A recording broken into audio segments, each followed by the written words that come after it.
The diverse population group I'll be speaking about today is the culturally and linguistically diverse population group, or the CALD group as I'll commonly refer to them today.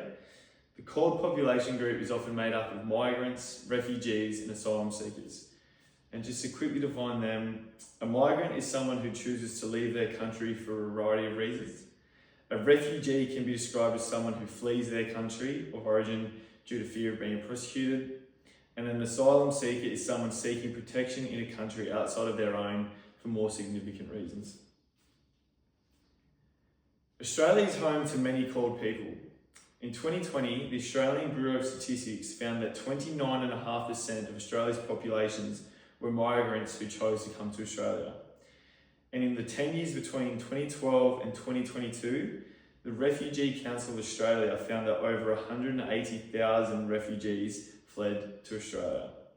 The most common countries these refugees and migrants from was Iraq, Syria, Afghanistan and Iran. And obviously these countries are famous for war, violence, hence the reason for so many fleeing to Australia. The health status of the CALD population group is interesting. It's suggested that migrants often arrive to Australia with better levels of physical health than Australians themselves. To support the healthy migrant effect, as they call it, in 2021, the most prevalent long-term physical health condition that migrants were arriving with was only asthma, and 3.9% of migrants had it, according to the ABS. However, it is the mental health conditions of the CALD population that is the biggest concern. In 2021, the World Health Organization found that up to 40% of CALD individuals were suffering from post-traumatic stress disorder or depression. These mental health conditions can impact the participation in physical activity significantly, which I'll go through today as well. Compared to Australians, CALD people face different barriers when it comes to participating in physical activity. These barriers can include language barriers, racism, cultural displacement, trauma, financial constraints and more. If you combine these barriers with the likeliness of CALD individuals suffering from PTSD or depression, there's no wonder physical activity levels are down. The Australian and Victorian government specifically are aware of the lack of CALD people participating in physical activity and therefore started the Spectrum Migrant Resource Centre.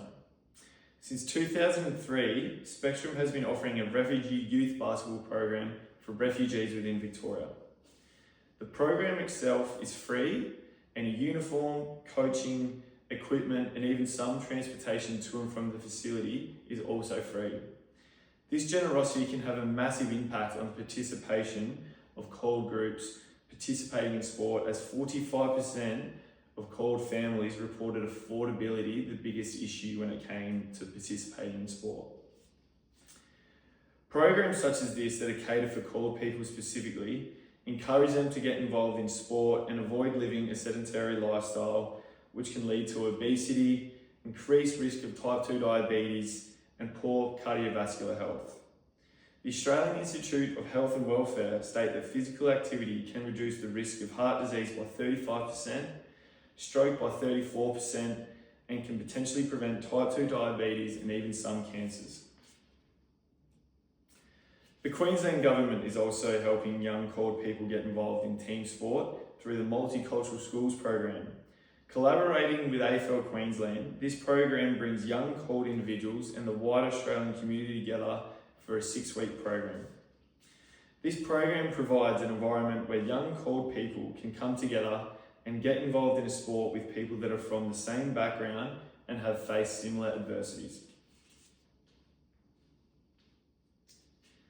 Health professionals play an important role when it comes to health and the participation of CALD people as well.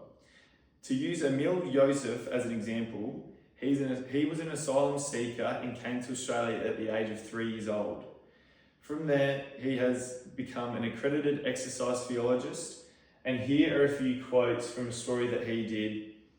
And just to pick out a few, he works closely with refugees because he knows how important mental health is and how it connects to physical health. He also speaks in native tongue whenever he can to make the client's experience more comfortable. So if a refugee is speaking to him in a country in a language they're familiar with a background they're familiar with, they're going to feel comfortable and get more involved in physical activity.